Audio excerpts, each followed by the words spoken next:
Hello and welcome to exams decoded. Climate of India जिसकी हमने शुरुआत की थी, एक लेक्चर उसका ऑलरेडी हो चुका है। उसी का आज हम दूसरा लेक्चर करेंगे जिसमें आपको सबसे important part of Indian climate जानना है, जिसको हम मॉनसून कहते हैं। लेकिन मॉनसून के बारे में हम प्रॉपरली डिटेल में पढ़ेंगे। मॉनसून की थेरीज थेरीज बहुत सारी है, लेकिन all the important theories that are there, हम उनके बारे में आज की क्लास में डिस्कशन करेंगे। एंड अपार्ट फ्रॉम दैट हम जेट स्ट्रीम्स के बारे में भी जानेंगे, बिकॉज जेट स्ट्रीम्स का समझना बहुत ज़रूरी है।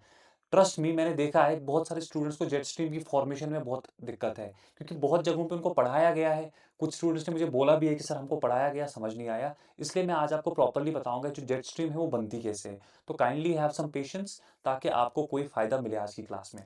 तो शुरू करने से पहले मैं आपको अगर बता दूं, तो रिसेंटली मैंने आपको पूछा था रिगार्डिंग द लाइव सेशन, जिसमें आप अपनी क्वेरीज वगैरह शेयर कर सकते हो। ऑफ कोर्स आप मेरे साथ यहाँ पे भी कर सकते हो, लाइक इंस्टाग्राम पे कर सकते हो, या ये मेरा टेलीग्राम का ग्रुप है, इसको ज्वाइन कर सकते हो। यहाँ पे भी आप कर सकते हो एवरीथिंग। बट सिंस काफ़ी लोगों ने वहाँ पे बोला, I got around 20 to 25 responses, उन्होंने बोला कि सर एक लाइव सेशन करिए। तो एक लाइव सेशन मैं करूँगा Friday at 9:30 in the morning AM। AM मतलब सुबह। जुम्मे मतलब परसों को मैं सुबह 9:30 आपके लिए एक लाइव सेशन लेके आऊँगा। Kindly be there and ask your doubts. Despite कि मैं आपके डाउट्स यहाँ पे भी लेता हूँ, बट आई वुड लाइक कि आप वहाँ पे पूछो, ताकि मैं आपको एट दैट वेरी मोमेंट आपके सारे क्वेरीज को सॉल्व कर पाऊँ। ठीक है? तो चलिए अब शुरू करते हैं आज की class without wasting much time. शुरू करेंगे जेट स्ट्रीम से, क्योंकि मैंने आपको पहले भी बोला, आपको मॉनसून समझने के लिए जेट स्ट्रीम का समझना बहुत जरूरी है। जेट स्ट्रीम की जब हम बात करते हैं, जेट स्ट्रीम दो तरह की होती है, टू टाइप्स। ठीक है? एक जो परमानेंट, और एक जो होती है वो टेम्परेरी है। हम इस टाइम पे हमारा जो कंसर्न है that is the primary jet stream. Because temporary jet stream जो होती है वो एट सम इंस्टेंट होती हैं, फिर नहीं होती हैं, that is different. But right now we are focused on primary, जो परमानेंट जेट स्ट्रीम्स हैं। वो दो तरह की होती हैं।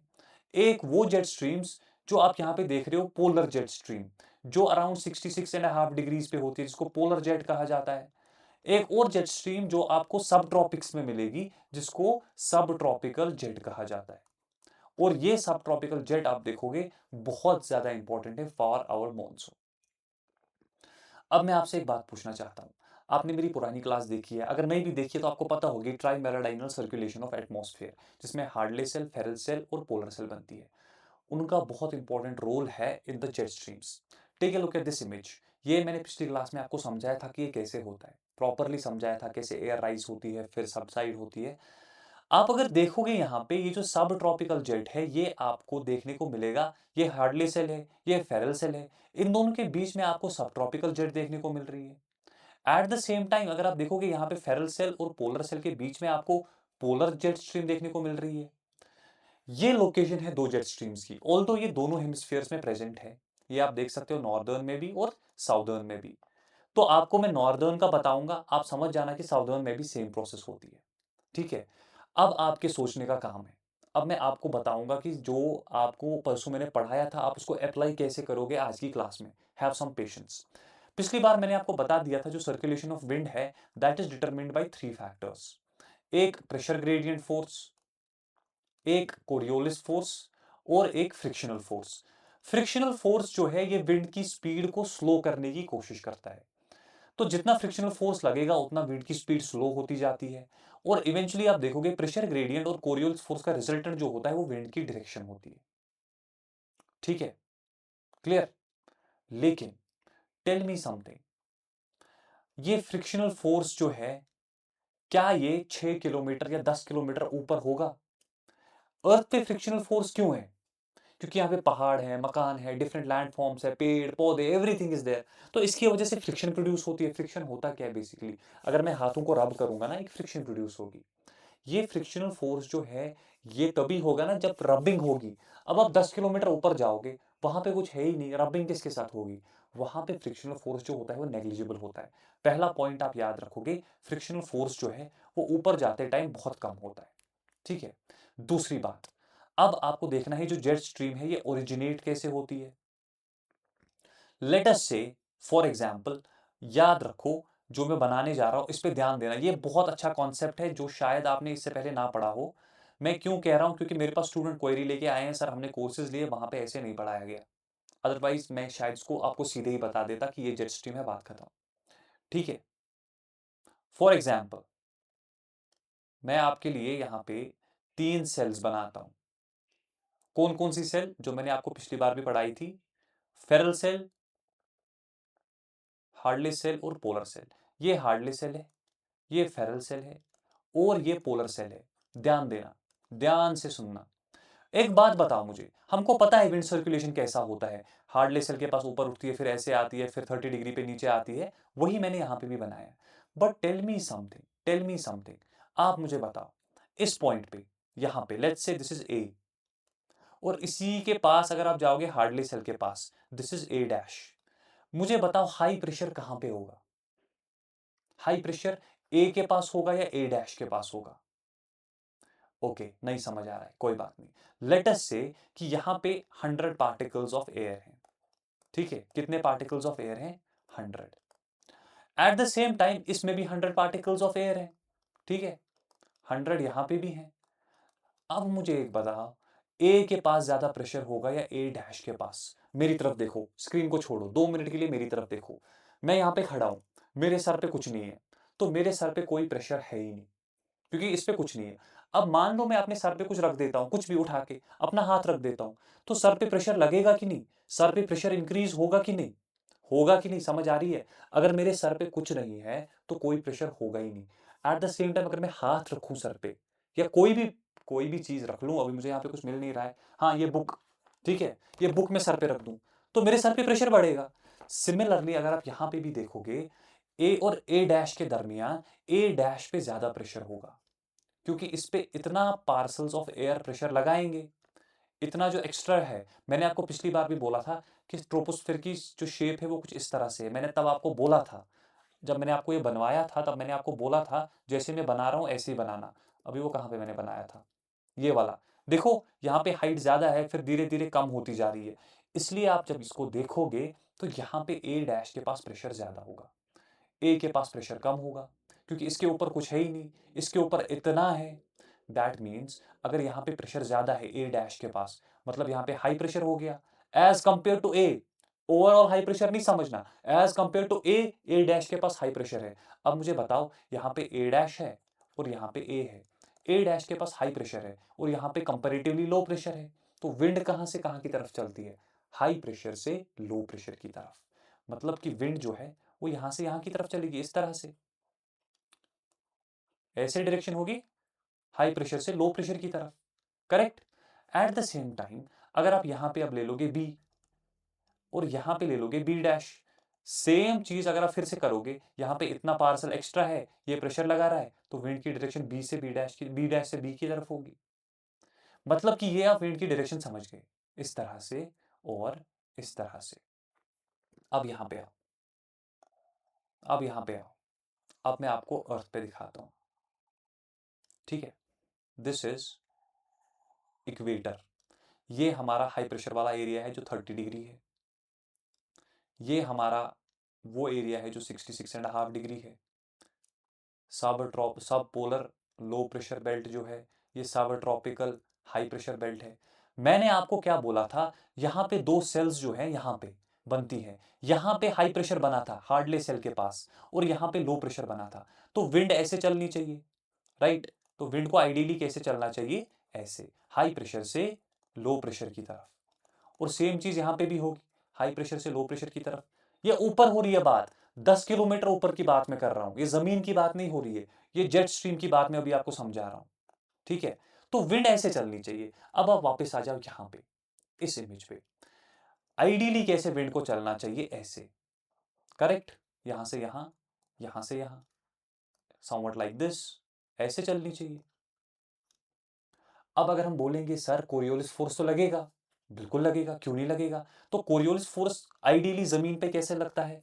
अगर आप ऐसे चल रहे हो तो ऐसे कोरियोलिस फोर्स लग रहा था, क्योंकि फ्रिक्शनल फोर्स यहां से इसको बैलेंस आउट कर रहा था, तो इनका रिजल्टेंट जो था वो विंड डायरेक्शन थी। ध्यान से समझना, नहीं समझ आए मैं 10 बार बताऊंगा, पर इसको समझ जाओ एक बार। ठीक है, लेकिन जब आप ऊपर जाओगे, बहुत ऊपर, 10 किलोमीटर ऊपर, तो मुझे एक बात बताओ, वहां पे ड्रैग फोर्स या फ्रिक्शनल फोर्स होगा कि नहीं? वहां पे ड्रैग फोर्स होगा ही नहीं। मतलब कि जब हम प्रेशर ग्रेडियंट फोर्स ऐसे देख रहे हैं, अब फ्रिक्शनल फोर्स है ही नहीं, तो फ्रिक्शनल फोर्स ना होने की वजह से विंड की स्पीड बहुत ज़्यादा बढ़ जाएगी। करेक्ट? मैंने क्या बोला था, फ्रिक्शनल फोर्स से विंड की स्पीड कम होती है। जितनी ज़्यादा विंड की स्पीड बनेगी उतना ही ज़्यादा कोरियोलिस फोर्स भी आपको बढ़ते हुए दिखेगा, क्योंकि ड्रैग फोर्स एब्सेंट है। एक टाइम ऐसा आता है जब प्रेशर ग्रेडियंट फोर्स बराबर होता है कोरियोलिस फोर्स के। प्रेशर ग्रेडियंट फोर्स बैलेंस किससे होता है? कोरियोलिस फोर्स के। अब मुझे बताओ विंड की डायरेक्शन क्या होगी? मैंने आपको हमेशा बताया है विंड की डायरेक्शन प्रेशर ग्रेडियंट फोर्स और कोरियोलिस फोर्स के बीच में होती है। मतलब कि यहां पे जो विंड की डायरेक्शन होगी वो बीच में होगी, इस तरह से। इसी को हम जियोस्ट्रॉफिक विंड या सिंपल वर्ड्स में जेट स्ट्रीम, आपको मैं अभी बता दूं, कहते हैं। अब समझ आया कि जो विंड को यहाँ पे आइडियली ऐसे चलना चाहिए था, इसको यहाँ पे फ्रिक्शनल फोर्स ना होने की वजह से कोरियोलिस फोर्स ने बैलेंस आउट कर दिया। तो इनका रिजल्टेंट कुछ इस तरह से निकला। वेव क्यों हो रहा है, ऐसे मियंडर क्यों हो रहा है, वो मैं आपको अभी बताऊंगा। रिलैक्स। पहले ये समझ में आया कि वेस्ट की तरफ क्यों जा रही है। सेम चीज साउथ में भी होगी, वहां पे भी देखोगे आप वेस्ट की तरफ ही जाएगी। तो इन विंड्स का डायरेक्शन हमेशा वेस्ट टू ईस्ट होता है। ईस्ट की तरफ जाती है, वेस्ट से आती है। ईस्ट की तरफ जाती है, कहां से आती है? वेस्ट से आती है। बात समझ आया? लॉन्ग स्टोरी शॉर्ट, अगर आप इस इमेज को देखोगे, ये यहाँ पे जमीन की बात हो रही है, जहां पे ये प्रेशर ग्रेडियंट फोर्स है, ये कोरियोलिस फोर्स है, और ये विंड की डायरेक्शन है। जैसे हम थोड़ा थोड़ा ऊपर जाएंगे, मान लो थोड़ा ऊपर गए, तो ये कोरियोलिस फोर्स, प्रेशर ग्रेडियंट तो वैसा ही है, लेकिन कोरियोलिस फोर्स थोड़ा सा कम हो गया, तो आप देखोगे विंड की डायरेक्शन ऐसी हो गई। लेकिन जब हम बहुत ऊपर चले गए तो हमने देखा ये दोनों आपस में एक दूसरे को बैलेंस आउट कर रहे हैं, और ये विंड की डायरेक्शन है। अब समझ में आया विंड ऐसे क्यों चलती है? चलनी जो ऐसे चाहिए थी वो ऐसे क्यों चलती है? क्योंकि वहां पे कोरियोलिस फोर्स और प्रेशर ग्रेडियंट फोर्स दोनों को एक दूसरे के बराबर करते हैं। अब यहां पे आपको मैं एक ट्विस्ट बताता हूं। देखो, इस इमेज को देखो। ये जो जेट स्ट्रीम्स है ये हमेशा तुम्हें इन लोगों के, इन दोनों के बीच में मिलेगी। मतलब अगर ये सेल्स का ऊपर नीचे आगे पीछे होगा तो जेट स्ट्रीम भी ऊपर नीचे आगे पीछे शिफ्ट हो जाएगी। और यही कॉन्सेप्ट हम मॉनसून में यूज करेंगे, जो सब ट्रॉपिकल वेस्टर्ली जेट, जब हम पढ़ेंगे वहां पे जेट स्ट्रीम थियरी वहां पे यूज करेंगे और आपका कॉन्सेप्ट क्लियर हो जाएगा। अब मैं आपको बताता हूं मियंडर क्यों होता है। जैसा कि आपको पता है, ये जो टेम्परेचर कॉन्ट्रास्ट है, इसकी वजह से जेट स्ट्रीम बेसिकली यहाँ से यहाँ चलती है। टेम्परेचर कॉन्ट्रास्ट ही है ना, यहाँ पे ज़्यादा टेम्परेचर है इसलिए एयर ऊपर उड़ गई, यहाँ पे कम है इसलिए नीचे ही है, यहाँ पे और ज़्यादा कम है इसलिए और ज़्यादा नीचे है। अब ऐसा तो नहीं होगा ना कि अर्थ पे हर जगह, ऐसा पॉसिबल है क्या कि अर्थ पे आपको हर जगह सेम टेम्परेचर मिलेगा, कम भी और ज़्यादा भी नहीं। कुछ जगहों पे बहुत ज़्यादा टेम्परेचर होगा, कुछ जगहों पे बहुत कम टेम्परेचर होगा। जहाँ पे टेम्परेचर ज़्यादा ठंडा होगा वहाँ पे आप देखोगे ये जो है थोड़ा नीचे आने लगेगा, ऊपर से ज़्यादा पुश हो रहा है तो आप देखोगे ये थोड़ा नीचे आएगा। जहाँ पे नीचे का पुश ज़्यादा होगा वहाँ पे थोड़ा ऊपर जाएगा। ये मैं आपको अभी जेट स्ट्रीम में कभी पढ़ाऊंगा, उस टाइम पे डिटेल में पढ़ाऊंगा। अभी इतना याद रखो, जेट स्ट्रीम का बनना समझ गए। मियंडर ये इसलिए करती है बिकॉज टेम्परेचर डिफरेंस है। ऊपर ठंडी हवा है, नीचे वार्म एयर है, तो वार्म एयर कोल्ड एयर आपस में इंटरेक्ट करते हैं, उसके चलते कभी कोल्ड एयर नीचे तक आती है तो इस तरह का मियंडर बनता है, कभी वार्म एयर ऊपर जाती है तो इस तरह का मियंडर बनता है। Are you getting my point? तो ये होगी जेट स्ट्रीम। आई थिंक आपको समझ में आ गया। इतना काफी है जेट स्ट्रीम में। अब बात करेंगे हम मॉनसून की। मॉनसून शुरू करने से पहले मुझे आपसे एक सवाल पूछना है। आप सबने सुना होगा मॉनसून जो है इट इज अ विंड, जिसका मतलब मौसम से डिराइव किया गया है। It is the seasonal reversal of wind, मतलब कि विंड की डायरेक्शन सीजनली रिवर्स होती है। अगर आप इस इमेज को देखोगे, ये है इनकमिंग मॉनसून।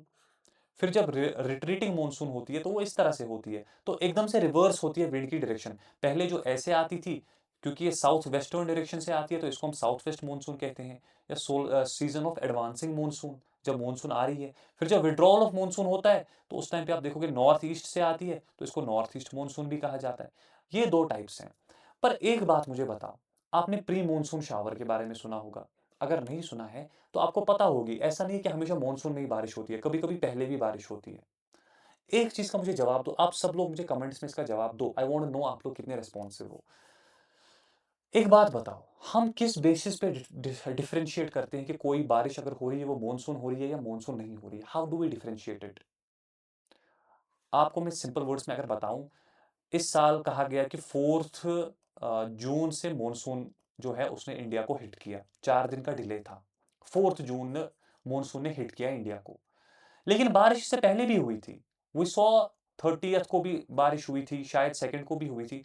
जब बारिश पहले भी हुई थी तो हम 4 जून को ही क्यों बोलते हैं मॉनसून ने हिट किया? क्राइटेरिया क्या है कि हम मॉनसून को डिटरमिन करते हैं कि अब ये मॉनसून है? इंटरनेट से नहीं देखना है, मुझे आंसर बताओ आप। मैं देखना चाहता हूँ आपको पता है कि नहीं। नहीं पता है, मैं इस पे अलग से एक 10 मिनट का वीडियो लेके आऊँगा, आपको पढ़ाऊँगा मैं कि मॉनसून का क्राइटेरिया क्या है। अभी मॉनसून के बारे में जानने की कोशिश करते हैं। तो मॉनसून के बारे में मैंने आपको क्या बता दिया, इसके 2 टाइप्स हैं, एक साउथ वेस्ट मॉनसून और एक north east monsoon. South west monsoon को एडवांसिंग मॉनसून भी कहते हैं, बिकॉज़ उस टाइम पे विंड जो है वो अपने साथ रेन लेके आती है। North east monsoon usually dry होता है एक्सेप्ट फॉर सम पार्ट्स जैसे तमिलनाडु, वो मैं आपको बताऊँगा, ठीक है? अब मैं आपको अगर इसके बारे में बताऊं, साउथ मोस्ट मॉनसून जो है साउथ वेस्ट, ये बहुत इंपॉर्टेंट है बिकॉज इंडिया में 75% ऑफ एनुअल रेनफॉल जो है वो मॉनसून में ही होती है। इंडिया का जब हम कोपेंस क्लासिफिकेशन पढ़ेंगे तब मैं आपको बताऊंगा यहाँ पे जो क्लाइमेट है दैट इज AWM या monsoon type of sorry AM जो है मॉनसून टाइप ऑफ क्लाइमेट यहाँ पे आपको देखने को मिलेगा। अब अगर हम मॉनसून की बात करें, ठीक है, सीजनल रिवर्सल हम समझ गए, पर ये सीजनल रिवर्सल होता क्यों है? ऐसा क्यों होता है कि अभी आ रही है फिर जा रही है? इस चीज को समझाने के लिए जियोग्राफर्स ने, क्लाइमेटोलॉजिस्ट ने बहुत रिसर्च किया। 4 इंपॉर्टेंट थ्योरीज हैं। कितनी? 4। 4 इंपॉर्टेंट थ्योरी याद रखना। एक सर एडमोंड हेली की differential heating of land and water, पहली theory, differential heating of land and water. दूसरी थ्योरी फ्लोहन की थ्योरी है जिसे कहा जाता है एयर मास थ्योरी। क्या कहा जाता है? Air mass theory. तीसरी थ्योरी जो है उसे कहा जाता है जेट स्ट्रीम थ्योरी या upper air circulation theory. Jet stream theory जो मॉनसून में यूज होती है that was given by Yin. And finally we have Koteswaram की theory that is the role of Tibetan plateau. इसमें और भी बहुत सारी थ्योरीज है पर ट्रस्ट में इसके बाहर क्वेश्चन नहीं आएगा। यही 4 थ्योरीज हैं जो मॉनसून को डिटरमिन करती हैं। यही 4 थ्योरीज को हमें पढ़ना है, ठीक है? Let us start with very first, sir Edmund Halley. Sir Edmund Halley की थ्योरी जो है ये बहुत ही बेसिक है। इसने सीधा सीधा बताया है कि जब टेम्परेचर बढ़ता है तो जमीन गर्म होती है, पानी उतनी जल्दी गर्म नहीं होता है। याद रखना, land heats faster than water और लैंड ठंडी भी जल्दी हो जाती है एज कंपेयर टू वाटर। ये प्रॉपर्टी है, फिजिक्स में पढ़ना कभी क्यों ऐसा होता है। अब जब समर सीजन होता है तो जमीन ज्यादा जल्दी गर्म होती है। पिछली क्लास में मैंने आपको पढ़ाया था, जबकि लैंड हीट्स अप फास्टर तो एयर भी हीट अप हो जाती है। उसकी वजह से आप देखोगे जो एयर है वो ऊपर जाने लगती है, इट बिकम्स लाइटर, तो यहाँ पे लो प्रेशर कंडीशंस डेवलप होती हैं। अभी वाटर उतना गर्म हुआ ही नहीं है। जब वाटर उतना गर्म हुआ ही नहीं है तो आपको देखने को मिलेगा यहाँ से विंड चलने लगती है टुवर्ड्स लो प्रेशर, क्योंकि यहाँ पे लो प्रेशर बन गया है लेकिन वाटर पे अभी लो प्रेशर नहीं बना है। यहाँ पे अभी भी हाई प्रेशर ही है कंपेयर टू लैंड। तो इस वजह से आप देखोगे लो प्रेशर से हाई प्रेशर की तरफ विंड्स जो हैं वो चलना स्टार्ट करती हैं। क्लियर? ये पहली चीज है, ये इसने बताया। और फिर बता दिया कि विंटर में उल्टा होता है, जमीन जल्दी ठंडी हो जाती है तो हाई प्रेशर जमीन पे बनता है, पानी में अभी भी लो प्रेशर होता है। This was the concept of sir Edmund Halley. इसको कहा जाता है differential heating of land and water. मतलब कि जो लैंड एंड वाटर है वो अलग अलग टेम्परेचर के हिसाब से गर्म होते हैं। मतलब अलग अलग टाइम पे लैंड जल्दी गर्म होती है, जल्दी ठंडी भी होती है। इसके चलते लो प्रेशर हाई प्रेशर बनते हैं। और लैंड ब्रीज और सी ब्रीज का कॉन्सेप्ट आपको यहां से मिलेगा। ऑल्दो ये जो चीज है ये सही है, पर it is not something that can actually define the entire concept of monsoon. इस पे कुछ सवाल उठे, ठीक है, हम मानने को तैयार हैं, ऐसा होता है। लेकिन हम फिर भी कुछ चीजें हैं जिसका जवाब चाहिए, जैसे कि क्या? सडन बर्स्ट ऑफ मॉनसून क्यों होता है? मॉनसून अचानक से बर्स्ट क्यों करता है? क्योंकि धीरे धीरे अगर लैंड हीट अप हो ही रही है तो धीरे धीरे भी मॉनसून स्टार्ट हो जाती। Why is there a sudden burst of monsoon? सवाल उठा। दूसरा सवाल उठा, why is there break in monsoon? अगर ये चल ही रहा है तो मॉनसून में ब्रेक क्यों आता है? प्लस आप देखोगे इसने बहुत सारे फैक्टर्स को कंसिडर ही नहीं किया, एयर मासेस को, ट्रॉपिकल कन्वर्जन जोन्स को, या अपर एयर सर्कुलेशन को। इसने बहुत सारे ऐसे कॉन्सेप्ट हैं जो इसने कंसिडर नहीं किए।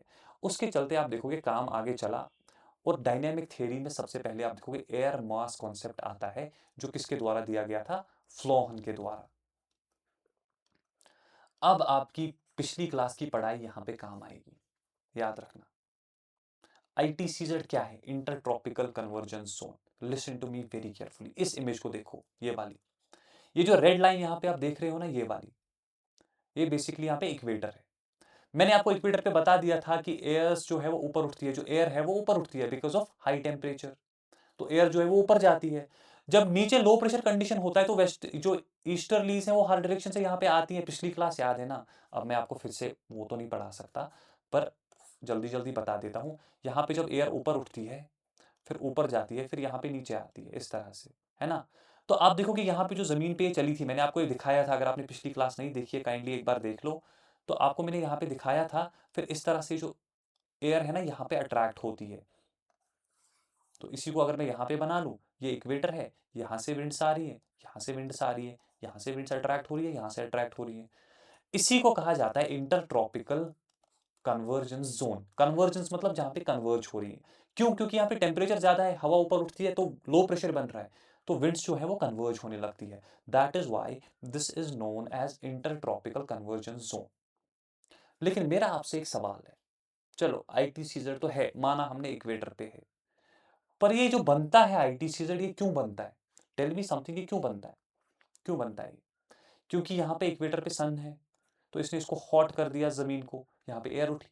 लेकिन जब 21 जून की बात आती है या समर सीजन आता है, तब तो सन ट्रॉपिक ऑफ कैंसर पे होता है यहाँ पे, तब तो इक्वेटर यहाँ पे है ना, तो इक्वेटर पे तो सन है ही नहीं, यहाँ पे है, तो ज़मीन यहाँ पे गर्म होगी ना ज़्यादा, तो हवा भी यहीं पे उठेगी। एम आई राइट? जो हवा 0 डिग्री पे उठ रही थी, जो हवा अभी तक 0 डिग्री पे उठ रही थी, अब बिकॉज सन है, समर सीजन जो है वो इंडिया में है या नॉर्दर्न हेमिस्फीयर में सन है, तो जब यहाँ पे सन आएगा तो ज़मीन भी यहीं पे गर्म हो जाएगी। जब ज़मीन यहाँ पे गर्म होगी तो हवा भी यहीं पे ऊपर उठेगी। जब हवा यहाँ पे ऊपर उठेगी तो क्या होगा? जो यहाँ पे 0 डिग्री पे आईटी सीजर बन रहा था, वो थोड़ा बहुत नॉर्थ में आएगा। मान लो 25 डिग्री पे आ गया, क्योंकि यहाँ पे सन है, यहाँ पे गर्म हो गया, तो एयर जो है वो यहाँ पे उठेगी। बात समझ आ रही है? तो जो विंड्स फिर यहाँ से कन्वर्ज हो रही थी, ये वाली या ये वाली, ये अब कहाँ पे कन्वर्ज होंगी? ये 0 डिग्री पे ना कन्वर्ज होते हुए यहाँ पे कन्वर्ज हो जाएंगी 25 डिग्री पे।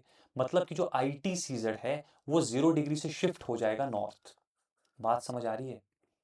अब देखो ये रेड लाइन को, ये आईटी सीजर आपको नॉर्मल आईटी सीजर जो होता है, लेकिन जब समर सीजन आता है तो ये आईटी सीजर कहाँ पे आ गया? नॉर्थ में आ गया।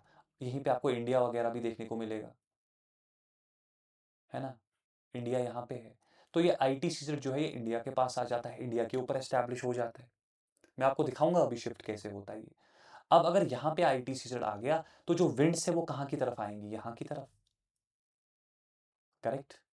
यस। जो विंड्स है वो यहाँ की तरफ खींची चली आएंगी, और ये आपको यहाँ पे आईटी सीजर दिख रहा है जो इंडिया में है, और विंड्स जो है यहाँ की तरफ आ रही है।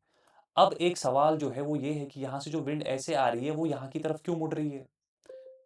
ऐसे और ऐसे, यहाँ पे तो विंड्स नीचे वाली ऐसे चल रही थी, ऊपर वाली ऐसे चल रही थी, तो यहाँ पे ये विंड्स क्यों ऐसे आ रही है फिर ऐसे मुड़ रही है?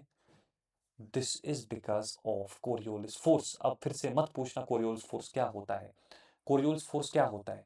जब भी हम कोरियोलिस फोर्स की बात करते हैं, इक्वेटर के नीचे जो भी चीज होगी वो ऐसे नहीं चलेगी, वो लेफ्ट मुड़ेगी ऐसे। ऊपर से जो भी चीज ऐसे आनी चाहिए वो भी राइट मुड़ेगी, तो वो ऐसे चलती है। अब अगर यही चीज इक्वेटर को क्रॉस करेगी, यहां से चल रही थी लेफ्ट, लेकिन इक्वेटर को क्रॉस कर लिया, इक्वेटर पे तो जीरो कोरियोलिस फोर्स है, लेकिन जैसे ही ये इसको क्रॉस करेगी अब ये राइट मुड़ेगी, तो इसकी डायरेक्शन कुछ इस तरह से हो जाएगी, इस तरह से। पहले लेफ्ट चल रही थी लेकिन इक्वेटर को क्रॉस करते ही राइट मुड़ गई। तो वही चीज आपको यहाँ पे देखने को मिलेगी, ये वाली। पहले ऐसे आ रही थी, फिर ऐसे मुड़ गई, यहाँ की तरफ जा रही है, फिर यहाँ की तरफ जा रही है। और यही विंड्स जब इंडिया की तरफ आती हैं, बिकॉज आप देखोगे ये कहाँ से आ रही है, इंडियन ओशन से, अरेबियन सी से अपने साथ मॉइस्चर लेके आती है और इंडिया में रेनफॉल कराती है। Now I will show the shifting of IT season. ये जो जुलाई की बात हम कर रहे हैं, इस टाइम पे सन जो होता है ना वो नॉर्दर्न हेमिस्फीयर में होता है यहाँ पे, ठीक है? जून जुलाई की बात हो रही है, तो यहाँ पे गर्मी ज्यादा होती है। तो उसके बाद आप देखोगे ये आईटी सीजन जो है ये इस तरह से यहाँ से आता है। आइडियली ये कहाँ पे होना चाहिए था? आइडियली ये इक्वेटर पे होना चाहिए था, इस लाइन पे, यहाँ पे। लेकिन आप देखोगे इसका नॉर्थवर्ड शिफ्ट है, बहुत ज्यादा नॉर्थवर्ड शिफ्ट है। इंडिया के पास तो ज्यादा ही है, बाकी जगहों में तो इतना शिफ्ट है ही नहीं। और जब समर सीजन खत्म होगा फिर वापस से यहाँ पे आईटी सीजन आएगा 0 डिग्री पे, और फिर जब विंटर आएगा तो सन कहाँ पे होगा? ट्रॉपिक ऑफ कैप्रिकॉर्न पे। तो उस टाइम पे आईटी सीजन आप देख सकते हो, जनवरी का आईटी सीजन कहाँ पे है? साउदर्न हेमिस्फीयर में। बात समझ आ रही है? बात समझ आ रही है कि नहीं आ रही है? अभी मेरी बात सुनो ध्यान से जो मैं कहने जा रहा हूँ। अब जहाँ पे आईटी सीजन है वहां की तरफ विंड्स आएंगी, ठीक है ना? अब आईटी सीजर जब इंडिया पे है तो विंड्स हर जगह से इंडिया की तरफ ही आएंगी। इक्वेटर यहां पे है, दिस इज इक्वेटर। जो यहां से विंड्स चलेंगी वो आईटी सीजर की तरफ खिंच जाएंगी, हर तरफ से विंड्स आईटी सीजर की तरफ आएंगी। जो साउथ से विंड्स आ रही हैं, मैं समर्स की बात कर रहा हूं, जब ये लाल वाला आईटी सीजर होता है, वो पहले तो ऐसे लेफ्ट चलेंगी, लेकिन जैसे ही इक्वेटर पे पहुंचेंगी वो राइट डायरेक्शन ले लेंगी और इंडिया की तरफ आना शुरू करेंगी। और ये कॉन्सेप्ट था फ्लोहन का, जिसने कहा था कि जब आईटी सीजर इंडिया पे एस्टैब्लिश होता है तो सारी विंड्स जो हैं वो इंडिया की तरफ आती हैं। अब जब डायनामिक कॉन्सेप्ट, जो पहला कॉन्सेप्ट था क्लासिकल कॉन्सेप्ट, उसमें कहा गया था कि सिंपली जमीन गर्म होती है, लेकिन इसने बोला कि हाँ सही बात है जमीन गर्म होती है, but there is IT CZ, inter tropical convergence zone. और वो आईटी सीजेड हर जगह पे आपको इक्वली नहीं दिखेगा, इंडिया में ज्यादा शिफ्ट है, यहाँ पे अगर आप देखोगे अटलांटिक में या साउथ अमेरिका में कम शिफ्ट है। तो इसकी वजह से आप देखोगे कुछ जगहों पे ज्यादा रेनफॉल हो रही है, कुछ जगहों पे कम हो रही है। लेकिन फिर भी ये कॉन्सेप्ट जो था इसने सब कुछ एक्सप्लेन नहीं किया। अभी भी वो सवाल ऐसा ही था, बर्स्ट ऑफ मॉनसून क्यों होता है? Why is there burst of monsoon? Are you getting my point? बात समझ आ रही है कि नहीं आ रही है? अब यहां पे जो कॉन्सेप्ट आएगा बर्स्ट ऑफ मॉनसून, कौन समझाएगा? बर्स्ट ऑफ मॉनसून जो है वो यिन समझाएगा, जिसमें वो जेट स्ट्रीम थ्योरी का इस्तेमाल करेगा। अब याद रखना जो मैंने आपको जेट स्ट्रीम पढ़ाया था, अब देखना उसकी वजह से इंडिया पे क्या फर्क पड़ेगा। एक बात आपको मैं बता दूं, एक्चुअली मेरे पास, वैसे मैं बताता नहीं हूँ, बट मेरे पास बहुत सारे स्टूडेंट लेके आए थे एक क्वेरी कि सर जेट स्ट्रीम के बारे में हमको समझ नहीं आया। उन्होंने कहाँ से पढ़ा था, क्या पढ़ा था, दैट्स डिफरेंट।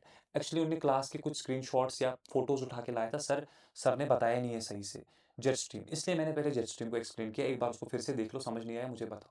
बहुत सारी क्वेरीज लेके आए, इसलिए मैं वो सारी, जैसे वेस्टर्न डिस्टर्बेंस को लेके, I mean I will tell you something. एक बार मेरे को एक स्टूडेंट ने एक्चुअली बोला था कि सर हमने वेस्टर्न डिस्टर्बेंस तो पढ़ी है, तो वो यहाँ से जब निकल, वेस्टर्न डिस्टर्बेंस जब हम पढ़ेंगे वो मैं आपको तब बताऊंगा, यहाँ से ओरिजिनेट होती है फिर इंडिया की तरफ आती है विंटर्स में।